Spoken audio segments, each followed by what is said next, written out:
ముగ్గు రావాలని అన్ని పార్టీలు ప్రయత్నిస్తాయి. ఆంధ్రప్రదేశ్లో కూటమి ప్రభుత్వం ఏర్పడి 2 ఏళ్ళు అయింది. కూటమి ప్రభుత్వ పాలన ఈ 2 ఏళ్లలో చాలా అద్భుతంగా ఉంది అని చెప్పి ఆ పార్టీల నాయకులు చెప్తూ ఉన్నారు. రీసెంట్గా 2 ఏళ్ల పాలన సందర్భంగా పూర్తయిన సందర్భంగా సభలు సమావేశాలు కూడా నిర్వహించుకున్నారు. కానీ వైఎస్ఆర్ కాంగ్రెస్ పార్టీ అంటోంది సార్, ఈ 2 ఏళ్ల పాలన చాలా బాగాలేదు, ప్రజల్లో వ్యతిరేకత పెరిగింది అని చెప్పేసి. ఏంటి సార్ వీళ్ళు చెప్తోన్న దానిలో ఏది నిజం? అంటే ఒకటి మనకు అసెస్మెంట్ చేయడం ఇబ్బంది ఎందుకు అవుతుందంటే జరిగింది 2 ఏళ్ళు, ఉంది 3 ఏళ్ళు.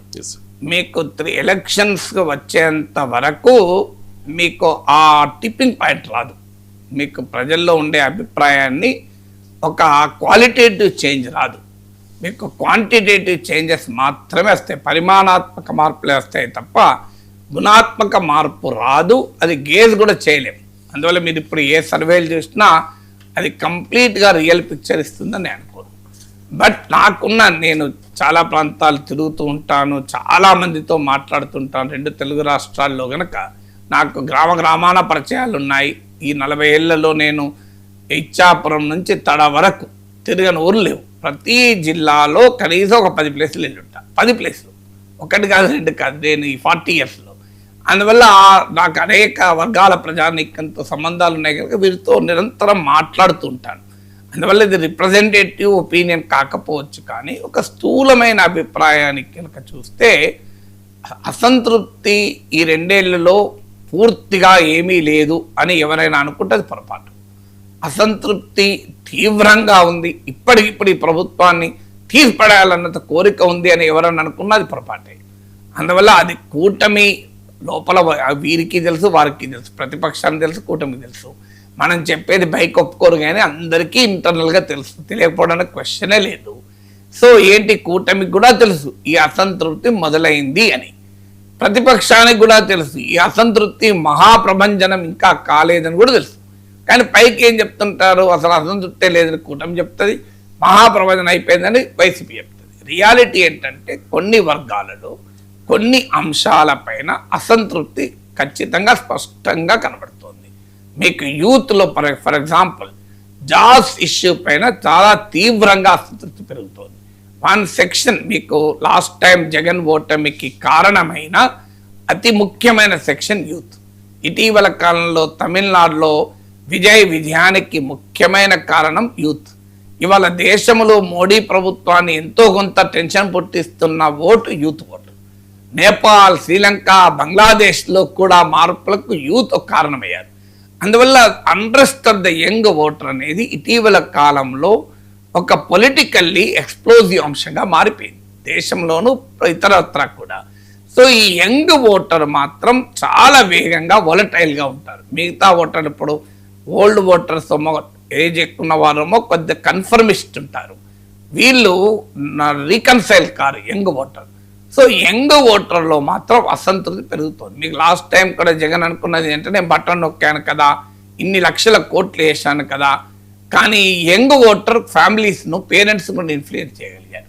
అందుకే మీకు ఆ స్థాయిలో రిజల్ట్ వచ్చింది. ఇప్పుడు కూడా యంగ్ ఓటర్లో అసంతృప్తి జాబ్స్ ఇష్యూ పైన పెరుగుతుంది. ఇది మొదటిది. లేదు అని అధికారంలో ఉన్నవారు అనుకుంటే అది వారి ఇష్టం, లాభమైనా నష్టమైన వాళ్ళకే కదా. మాలాంటి విశ్లేషకులు చెప్పిన దాంట్లోకి వెళ్ళి నిజాన్ని అర్థం చేసుకొని సరి చేసుకుంటే వాళ్ళే మళ్ళీ అధికారంలోకి వస్తారు. మమ్మల్ని తిట్టి నేను ఒప్పుకోము అంటే ఒప్పుకోకండి, మీరే ఎలక్షన్లు ఓడిపోతారు, మాకే వచ్చే సంబంధం ఏమున్నది, మాకు ఎలాంటి తేడా లేదు. సో కానీ యూత్లో మాత్రం అన్రెస్ట్, డిస్కంటెంట్ పెరుగుతోంది. ఇక 2వ ముఖ్యమైన వర్గం ఏంటంటే రైతాంగం. రైతాంగంలో మాత్రం తీవ్ర అసంతృప్తి ఉంది. పొగాకు రైతులు, మామిడి రైతులు, మిర్చి రైతులు, అన్ని వర్గాల రైతుల్లో వ్యతిరేకత తీవ్రమవుతుంది. అది అనేక కారణాలు ఉండొచ్చు. ధరలు, గిట్టుబాటు ధరలు రావడం లేదు అనే అంశము చాలా సీరియస్గా ముందుకు వస్తుంది. రైతు ఆగ్రహం అనేది క్లియర్గా క్షేత్రస్థాయిలో కనబడుతోంది. ఈ 2 సామాజిక వర్గాల్లో మాత్రం చాలా స్పష్టమైన అసంతృప్తి ఉంది.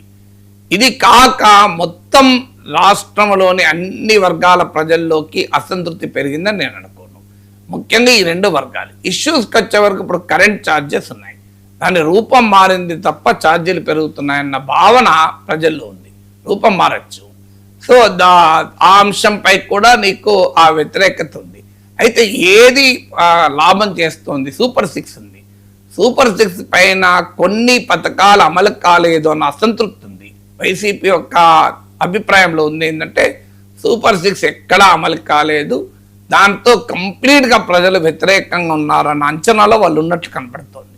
కానీ నా అంచనా సూపర్ 6 పైన పథకాలు అమలవుతున్నాయన్న భావనే ఉంది, కానీ కొన్ని అంశాలపైన అసంతృప్తి ఉంది. ఉదాహరణకు కొత్తగా పింఛన్లు ఇవ్వలేదు అనేది ఒక అసంతృప్తి ఉంది.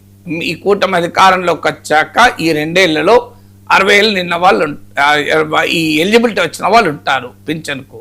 అలాగే 50 ఏళ్ళు నిన్న బీసీ ఇలాంటి మహిళలకు ఇస్తామన్నారు పెన్షన్. సో కొత్త పింఛన్లు ఇవ్వలేదు అన్న అసంతృప్తి చాలా స్పష్టంగా ఉంటుంది. రెవెన్యూ సమస్యలన్నీ, ఎందుకంటే లాస్ట్ టైం జగన్ పట్ల బాగా వ్యతిరేకత కారణమైన అంశము భూములు, రెవెన్యూ వ్యవస్థ. ఇప్పటికీ రెవెన్యూ వ్యవస్థలో ఈవెన్ టీడీపీ అభిమానుల్లో కూడా అసంతృప్తి ఉంది. ఇంకా ఈ రెవెన్యూ వ్యవస్థ మారలేదు అనే భావన చాలా బలంగా ఉంది. సో ఇలాంటి ఇప్పుడు కరెంట్ ఛార్జీలు రూపం మారి ఇంకో రూపంలో పెరుగుతున్నాయి, ధరలు బాగా పెరుగుతున్నాయి, మీకు ఈ రెవెన్యూ వ్యవస్థ ఇంకా మార్పు చెందలేదు. ఇలాంటి అంశాలపైన స్పష్టమైన కొన్ని సూపర్ 6లో కొన్ని పథకాలు ఇంకా అమలు కాలేదు, ఇలాంటి అంశాలపైన వ్యతిరేకత ఉంది. ఈ వ్యతిరేకత అంతా కూడా అందుకే నేను చెప్పింది స్పొరాడిక్గా ఉంది, కొన్ని వర్గాలలో కొన్ని అంశాలపైన ఉంది. ఇది ఒక యూనివర్సల్ సార్వత్రిక అసంతృప్తిగా, సార్వజనీన అసంతృప్తిగా మారలేదు.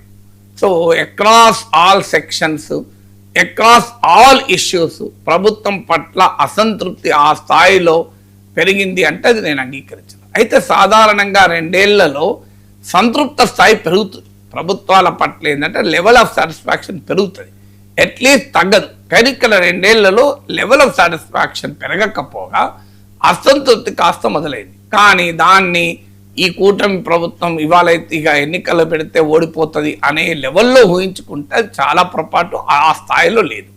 సో దీనికి కారణం కూడా ఉండొచ్చు. ఇప్పుడు మీకు ఆంధ్రప్రదేశ్కి వచ్చే వరకు ఏంటంటే తమవాడు తప్పు చేసినా తమవాడే రైట్ అనే స్వభావం ఉంటుంది. తమవాడు అంటే మీకు నేను వేరే చెప్పాల్సిన అవసరం లేదు. కొన్ని బలమైన సామాజిక వర్గాలు కావచ్చు, సోషల్ అండ్ పొలిటికల్ లయాలిటీ ఎంత బలంగా ఉంది అంటే మీరు ఒక అంశం పైన సర్వే చేయండి, వారి వారి రాజకీయ అభిప్రాయాలు ఉండవు బట్టి, వారి వారి సామాజిక నేపథ్యం బట్టి ఇష్యూస్ పైన రియాక్ట్ అవుతారు. మీకు ఒక్క జాబ్స్ విషయంలో, రైతుల విషయంలో మాత్రమే ఈ cutting across social and political loyalties అసంతృప్తి వ్యక్తం అవుతుంది. కానీ మిగతా అన్ని అంశాల్లో కూడా సోషల్ అండ్ పొలిటికల్ లాయల్టీసే డామినేట్ చేస్తున్నాయి. అది తేడా రాకుండా, అది దాంట్లో చేంజ్ రాకుండా ప్రభుత్వం పట్ల అసంతృప్త స్థాయిలో కూడా గుణాత్మక మార్పు రాదు. అందువల్ల సిచ్యువేషన్ స్టిల్ ఫ్లూయిడ్గా ఉందనటానికి ఈ విశ్లేషణ ముఖ్యం. దాంతోపాటు ప్రతిపక్షం పైన విశ్వాసం పెరగాలి, ఆ విశ్వాసం ఇంకా పెరగడం లేదు. సో జగన్ పట్ల వ్యతిరేకత కూడా ఇంకా కూటమికి ఒక అడ్వాంటేజ్గా మిగిలిపోయింది. సో ప్రతిపక్షంలో లోపాలు కూడా కూటమికి అడ్వాంటేజ్గా మారుతున్నాయి. సో ఇలాంటి ఫ్యాక్టర్స్ వల్ల ఆ కాంప్లెక్స్ పొలిటికల్ సిచ్యువేషన్ ఆంధ్రప్రదేశ్లో ఉంది. ఆంధ్రప్రదేశ్లో కూటమి పాలనకు 2 ఏళ్లు పూర్తయింది. జగన్మోహన్ రెడ్డి అయితే కనీసం అసెంబ్లీకి కూడా వెళ్ళడం లేదు. ఈ 2 ఏళ్ల కాలంలో ప్రతిపక్ష నేతగా జగన్ పాత్ర ఎలా ఉంది సార్? అంటే ఒకటి, వాళ్ళు లోపలేమనుకుంటున్నారో మనకు తెలియదు, కానీ ఒక అసెస్మెంట్లోనే ఎగ్జాగరేటెడ్ అసెస్మెంట్ ఉంది. అంటే ఈ కూటమి పైన తీవ్రమైన ప్రజా వ్యతిరేకత వ్యక్తమవుతోంది, ఇక తిరుగులేదు అనే భావనలో ఉన్నారు. దీనికి కూడా కారణం ఏంటంటే ఈ 2 ఏళ్ల తర్వాత కూడా వైసీపీ స్టిల్ రిటైనింగ్ 40% ఓటు, అందులో డిస్ప్యూట్ లేదు. మీరు రాష్ట్రంలో అది మీరు కూటమి నాయకులు ఆఫ్ ద రికార్డ్ ఉన్నాయి చెప్తారు. సో వైసీపీకి ఒక కాన్స్టిట్యున్సీలో తగ్గచ్చు, ఒక కాన్స్టిట్యున్సీలో పెరగచ్చు, అక్కడ ఉన్న నాయకులను బట్టి, స్థానిక ఫ్యాక్టర్స్ బట్టి. ఓవరాల్గా చూసుకున్నప్పుడు ఆ 40% ఓటు రిటైన్ అవుతుంది. వాస్తవంగా టీడీపీకి కూడా అదే మనకు కనిపించింది. 2019 ఎలక్షన్ల తర్వాత కూడా టీడీపీ ఓటు రిటైన్ అయింది. మీకు అందుకే కదా మళ్ళీ అవకాశం వచ్చినప్పుడు అంత భారీ మెజార్టీతో వచ్చాను. సో ఆ ఓటు రిటైన్ చేసుకోగలుగుతుంది వైసీపీ. తర్వాత తనకు సాంప్రదాయకంగా బలమైన ప్రాంతాల్లో, బలమైన వర్గాలలో కాస్త ఇంప్రూవ్ అవుతుంది. అది ఏ మేరకు ఇంప్రూవ్ అవుతుందా, కొంత ఇంప్రూవ్ అవుతుంది. ఈ రెండు ఫ్యాక్టర్స్ వల్ల, అంటే ఒకటి తమకు అనుకూలమైన ప్రాంతాలు వర్గాల్లో కాస్త పెరగడము, 40% అలాగే నిలబడము, ప్రభుత్వం పైన కొన్ని అంశాలలో అసంతృప్తి మొదలు కావడం, అది యూత్ జాబ్స్ విషయంలో కావచ్చు, రైతుల గిట్టుబాటు ధరల్లో కావచ్చు. సో ఇలా కొన్ని కూటమి వెనకాల ఉన్న సామాజిక వర్గాల్లో కొన్ని సామాజిక వర్గాల్లో కాస్త అసంతృప్తి పెరగడం కావచ్చు. ఈ ఫ్యాక్టర్స్ వల్ల వైసీపీ యొక్క అసెస్మెంట్కి ఏమొస్తుందంటే ఒక బలమైన ప్రజా వ్యతిరేకత కూటమి ఎదుర్కొంటోంది. ఇక మనము తిరిగే లేదు, మనకు అధికారం వచ్చేస్తున్న భావనలో ఉన్నారు. అది వారి అసెస్మెంట్లోన ఫస్ట్ లోపం. ఎందుకంటే డయాగ్నోసిసే తప్పు ఉంటే ప్రిస్క్రిప్షన్ కూడా తప్పు ఉంటుంది. మీకు షుగర్ లెవెల్ చాలా ఎక్కువ ఉందని భావిస్తే, లేకపోయినా నువ్వు టాబ్లెట్ వాడితే లో షుగర్ అవుతుంది. ఎక్కువన్నా కూడా ఎక్కువ లేదు అని నమ్మితే టాబ్లెట్ వాడకపోతే పెరుగుతుంది. అందువల్ల diagnosis should always be correct. YCP డయాగ్నోసిస్లో ఈ లోపం ఉంది. వారు చాలా తీవ్రమైన వ్యతిరేకత ఉంది అని భావిస్తున్నారు. సో అందువల్ల అది మొదటి సమస్య. రెండవది ఏంటి అంటే వాళ్ళు సాధారణంగా మొదటి 2 ఏళ్లలో ప్రతిపక్షం కదలదు. మీ గతంలో చూసినా కూడా ప్రతిపక్షం 2 ఏళ్లలో కదలదు. నిస్సారమైపోయి, నిర్వీర్యమైపోయి, ఇప్పుడు ఏం చేయలేము అనేటువంటి ఒక నిస్పృహలో ఉంటారు. పాజిటివ్ అంశం ఫర్ వైసీపీ ఏంటంటే అది కదులుతోంది, మీకు ఎక్కడికక్కడ రెసిస్ట్ చేస్తుంది. వైసీపీ వెనకాలన్న ఓటర్లు, సామాజిక వర్గాలు కూడా రెడీ ఫర్ మొబిలైజేషన్. మీకు కంపారిటివ్లీ మిడిల్ క్లాస్, ఈ క్లాసెస్ ఏమో అంత తొందరగా రోడ్డు మీదకి రావు.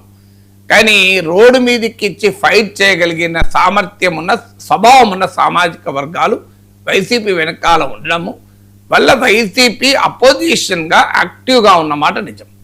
కానీ సమస్య ఎక్కడ వస్తుందంటే వాళ్ళు ప్రభుత్వం పైన పోరాడే దాంట్లో క్రియేటివిటీ లేదు, టాక్టిక్స్ లేవు. ఉదాహరణకు మొన్న వెన్నుపోటుకు 2 ఏళ్ళలోనే ఒక ప్రోగ్రాం పెట్టాడు. చాలా రాష్ట్ర వ్యాపితంగా భారీగా వాళ్ళ పార్టీ శ్రేణులు మోహరించగలిగారు. కానీ అది ఏంటి, పొలిటికల్ డిమాండ్ కదా. మీకు ఆంధ్రప్రదేశ్కి వచ్చే వరకు ఏమవుతుంది అంటే, ఇప్పుడు పింఛన్లు రాలేదా అంటే రాలేదు 2 ఏళ్లలో, మరి కొత్తగా మాకు ఇస్తలేరు, 50 ఏళ్ళ నిండా మాకు ఇస్తలేరు అని ప్రజలు ఫీల్ అవుతున్నారు. కానీ దాని పొలిటికల్ చంద్రబాబు మీకు వెన్నుపోటు పడుస్తున్నాడు కదా అంటే మళ్ళీ కాదంటారు. అంటే పింఛన్లు రాలేదా అంటే ఎస్ రాలేదు అని అసంతృప్తి ఉంటుంది. చంద్రబాబు వెన్నుపోటు పడిచాడా అని మీరు అడిగారు క్వశ్చన్, వెంటనే వాళ్ళ పొలిటికల్ లాయల్టీ, సోషల్ లాయల్టీ ముందుకు వస్తుంది. ఇది పక్కా పోతుంది. సో వైసీపీ చేస్తున్న పెద్ద పొరపాటు ఏంటంటే ప్రజా సమస్యగా పోరాడకుండా ప్రతి ప్రజా సమస్యను రాజకీయ సమస్యగా మారుస్తున్నారు. దానివల్ల ఏమవుతుందంటే తన అనుకూల వర్గం చాలా కన్సాలిడేట్ అవుతుంది. కానీ న్యూట్రల్ ఓటర్ రాడు. న్యూట్రల్ ఓటర్ 80% రాడు. నువ్వు వెళ్ళి పింఛన్లు రాలేదయ్యా, నీకు ఎందుకు రాలేదు, కూటమి హామీ ఇచ్చింది కదా, నీకు ఇస్తలేదు అంటే వాడు పాజిటివ్గా రెస్పాండ్ అవుతారు వాళ్ళు. అలా కాకుండా నీకు చంద్రబాబు వెన్నుపోటు పరిచాడు కదా అంటే పాజిటివ్గా రెస్పాండ్ కారు. వైసీపీ చేస్తున్న రెండో అతిపెద్ద పొరపాటు, ప్రతి ప్రజా సమస్యను పొలిటికల్ సమస్యగా చూసి మార్చి కార్యాచరణ చేస్తుంది. ఇక మూడవది ఏంటి అంటే జగన్ పర్సనాలిటీని ముందు పెట్టి సమస్యను వెనకబెడుతున్నారు. మీకు అమరావతి ఇష్యూ ఉంది. అమరావతి ఇష్యూ వచ్చినప్పుడు మీకు అమరావతి రైతులను ముందు పెట్టాడు, చంద్రబాబు నాయుడు వెనకాల ఉన్నాడు. మీరు గమనించండి, చంద్రబాబు నాయుడు ముందు లేడు. చంద్రబాబు నాయుడు నాయకత్వంలో అమరావతి పోరాటం జరగలే, అమరావతి రైతుల నాయకత్వంలో అమరావతి పోరాటం జరిగింది. అందరికీ తెలుసు దాని వెనకాల టీడీపీ ఉందని. ఇక్కడికి వచ్చేవరకు ఏమవుతుంది, మిర్చి రైతైనా, మామిడి రైతైనా, మీకు పొగాకు రైతైనా ఫస్ట్ జగన్ ఉంటాడు, తర్వాతనే రైతులు ఉంటారు. సో ఇది పార్టీ నాయకుల్ని, పార్టీ ఓట్లను కన్సాలిడేట్ చేస్తుంది, కానీ న్యూట్రల్ ఓట్లను ఆకర్షించదు. అది థర్డ్ ఫ్యాక్టర్గా వైసీపీ చేస్తున్న పొరపాటు. ఇక ఈ మధ్యన అది కూడా మానేశారు. నా లాస్ట్ ఇయర్ కాస్త మామిడి రైతు, మిర్చి రైతు అడావుడి చేశారు, కానీ ఈ మధ్య అది కూడా వద్దనుకున్నారేమో. రైతుల దగ్గరికి జగన్ పోయేవారు, ఇప్పుడు జగన్ దగ్గరికి రైతులు సమస్యలు కావాలని పట్టుకొస్తున్నారు. ఇప్పుడు ఇది కొత్త ట్రెండ్. నిన్నగా మొన్న కూడా అమరావతి రైతులు కొంతమందిని జగన్ దగ్గర పోయారు. ప్రతిపక్షంలో ఉండగానే జనం దగ్గరికి పోకపోతే అధికారంలో ఉన్న తర్వాత ఎక్కడ ఉంటుంది అనే క్వశ్చన్ వస్తుంది కదా. అమరావతి రైతులకు దగ్గరికి జగన్ పోలే. మీరు గమనిస్తే ఇటీవల అమరావతి రైతులు జగన్ దగ్గర తీసుకొచ్చారు. సో అది ఎందుకు చేస్తున్నారో నాకు ఇప్పటికీ అర్థం కాదు. ఇక 4th ఫ్యాక్టర్ ఏంటంటే ప్రజా సమస్యల పైన ఒక తత్వవేత్త అంటాడు, వర్క్ ఇండిపెండెంట్లీ, స్ట్రైక్ యునైటెడ్లీ అంటారు. పని చేసేటప్పుడు సొంతగా పనిచేయాలి, కొట్టేటప్పుడు అందరూ కలుపుకొని కొట్టాలని. సో జగన్ ఆ టాక్టిక్స్ అసలే ఫాలో కారు. కనీసం ప్రజా సమస్యల పైనైనా కలిసి వచ్చే ప్రతిపక్షాలతో, వ్యక్తులతో, సంస్థలతో కలిసి పోరాడే స్వభావం లేదు. సో సింగం సింగిల్గా వస్తుంది అని, ఎన్నికల్లో సింగిల్గా రావచ్చు, డబుల్గా రావచ్చు, కానీ ఎన్నికలు లేనప్పుడు ప్రజా సమస్యల పైన అయితే కలిపి వారందరినీ కలుపుకోవాలి కదా. అది ఓవర్ కాన్ఫిడెన్సే కావచ్చు, లేదా స్వభావమే కావచ్చు. అది 4వది. 5వది బీజేపీతో టీడీపీ అలయన్స్లో ఉంది కనుక బీజేపీ పట్ల వ్యతిరేకత పెరిగితే అది అనివార్యంగా టీడీపీకి కూడా తగులుతుంది, కూటమికి తగులుతుంది. కానీ ఆంధ్రప్రదేశ్లో ఉన్న ప్రత్యేక పరిస్థితి ఏంటంటే జగన్మోహన్ రెడ్డి వైఖరి వల్ల ఆ ప్రమాదం లేదు కూటమికి. ఎందుకంటే జగన్ బీజేపీని ఒక్క మాట అన్నారు. మీకు ఉదాహరణకు ప్రత్యేక హోదా పైన ప్రభుత్వాన్ని నిలదీయరు, విశాఖ స్టీల్ పైన కేంద్ర ప్రభుత్వాన్ని నిలదీయరు, పెట్రోల్ ఛార్జీలైనా కేంద్ర ప్రభుత్వాన్ని నిలదీయరు, రైల్వే జోన్లో ఆదాయం వచ్చే డివిజన్ లేకపోయినా కేంద్ర ప్రభుత్వాన్ని నిలదీయరు. మీరు ఏ అంశం పైన కేంద్ర ప్రభుత్వాన్ని నిలదీయకుండా కేంద్ర ప్రభుత్వం పైన వచ్చే అసంతృప్తి ప్రయోజనం వైసీపీకి ఎట్లా వస్తుంది చెప్పండి? మీకు ఎక్కడా రాలేదు. ఇప్పుడు కేంద్ర ప్రభుత్వం పైన మైనారిటీలో అసంతృప్తి ఉంది, యూత్లో ఇటీవల పెద్ద ఎత్తున అసంతృప్తి పెరుగుతున్న దానికి మన కాంగ్రెస్ జనతా పార్టీ ఫినామినన్ ఒక ఉదాహరణ. ఇవి ఏవి వైసీపీకి ఉపయోగించుకునే అవకాశమే లేకుండా పోయింది. కారణం తనపై రకరకాల కారణాల తన మీద ఉన్న కేసులే కావచ్చు, ఇంకేదన్నా కావచ్చు, బీజేపీతో పూర్తి స్థాయిలో కలిసి ఉన్నారు. మీకు ప్రతి బీజేపీ దానికి ప్రధాన్ని సమర్థిస్తున్నారు. సో కూటమికి ఉండేటువంటి అఖిలీస్ హీల్ అంటారు, అంటే బలహీనత ఇది. వాస్తవంగా బీజేపీతో టీడీపీకి అదనంగా కలిసి వచ్చే పెద్ద గేమ్ ఉండదు, ఎందుకంటే బీజేపీకి ఆంధ్రప్రదేశ్లో ఉన్న బలమే లేదు, అంతగా లేదు కనుక. కానీ బీజేపీ వల్ల జరిగే నష్టం జరగకుండా జగన్ వైఖరి ఉపయోగపడుతుంది. ఇది 5వ ఫ్యాక్టర్.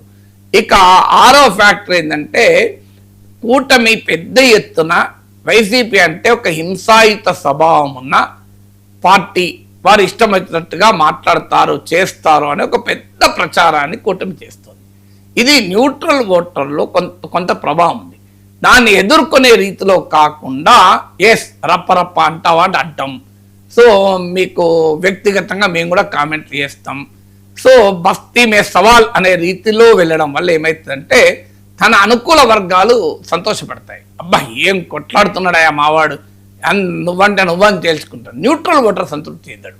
న్యూట్రల్ ఓటరు రియాక్ట్ కావడానికి, అంటే తటస్థ ఓటర్లను తన వైపు తిప్పుకోవడంలో వైసీపీ ఎత్తుగడలు ఏవి సరిగా లేవు. కానీ తన ఓటర్లను కన్సాలిడేట్ చేసుకోవడం మాత్రం చాలా సమర్థవంతంగా చేస్తున్నారు. స్వింగ్ ఓటును తన వైపు తిప్పుకునే ప్రయత్నంలో మాత్రం ఆశించిన స్థాయిలో వైసీపీ పర్ఫార్మెన్స్ లేదు. Thank you so much sir. చాలా అంశాలకు సంబంధించి చాలా డీటెయిల్డ్గా విశ్లేషణ అందించినందుకు. ఇది ఇవాల్టి నమస్తే.